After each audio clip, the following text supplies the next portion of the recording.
جی جی سب سے پہلے تو آنریبل منسٹر شجیل میمن صاحب، ناصر حسین شاہ، مرتضیٰ وہاب صاحب، ارباب لطف اللہ صاحب، اور ہمارے جو چیئرمین ہیں ملک اسلم صاحب اور عارف ملک صاحب، آپ کا شکریہ، اور جتنے میڈیا کے لوگ ہیں ان کا شکریہ، جتنے لوگ آئے ان کا شکریہ۔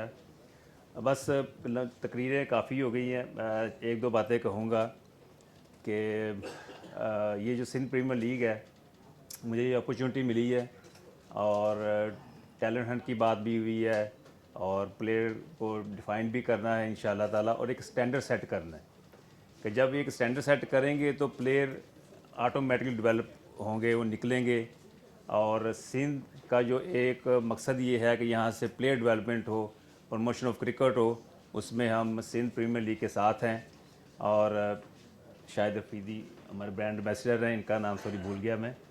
تو مجھے ایک چیز کا رہتا ہے کہ اگر ہم لیٹ پیدا ہوتے ہیں تو ہو سکتا ہے کہ بڑی دنیا کی ساری لیگیں کھیل رہے ہوتے ہیں، تھوڑا جلدی پیدا ہو گئے، پر پھر بھی اللہ کا شکر ہے کہ ہم نے اچھی کرکٹ کھیلی، اور ہمارا جو مقصد ہے پلیئروں کو ڈیولپ کرنا، اس میں انشاءاللہ نیک نیتی کے ساتھ رہیں گے، اور خلوص نیت کے ساتھ، محبت کے ساتھ اور عزت کے ساتھ انشاءاللہ تعالیٰ۔ ایسی نیت ہو تو میں سمجھتا ہوں کہ اللہ تعالیٰ کامیاب کرتا ہے، اور اسلام ہمارا برحق مذہب ہے، اس کو ہم نے ساتھ لے کے چلنا ہے۔ زندگی میں کامیابی اسی سے ہے انشاءاللہ تعالیٰ، اور انشاءاللہ تعالیٰ پورا ساتھ دیں گے سندھ پریمیئر لیگ کا۔ عارف ملک صاحب کا اور چیئرمین صاحب کا شکریہ کہ جنہوں نے یہ اپرچونٹی مجھے دی۔ Thank you.